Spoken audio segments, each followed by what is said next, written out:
Gördüm ata gibi bal çıxarmağa başlayıb. Tez qaçdım yana, dedim nə qəşəng vlog çəkim sizə, görün bal necə çıxarırlar. Birinci belə üstündən yaxşı tüstüyün verirsiz, tam bütün arılar tüstüyə düşür. İçinə tüstü vurandan sonra ramkalar bir-bir ayırırsınız. Yaxşı belə sirkəli üstünə arıların hamısını boşaldırır. Başını qarışdırma, qıraqda belə şam qoymuş arılar üçün. Bal istəyən xəbər eləsin. Az qaldı. Bax. Par parıldayır.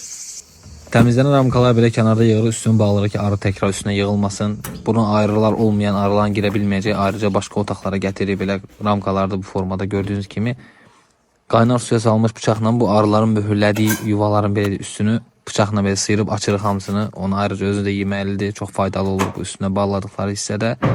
Dadına baxmağı da əlbəttə yaddan çıxarmıram. Sonra bu gördüyünüz bu fırlanan boçkanın içinə qoyuruq. Bu kənarlardan belə eləşdirir. Bu fırlandıqca içində bal süzülür, divara dəyir, oradan süzülür. Bunlar təzə çıxanlar, hələ indi oyanlar yuxudan, başlarına gələnə xəbər yox.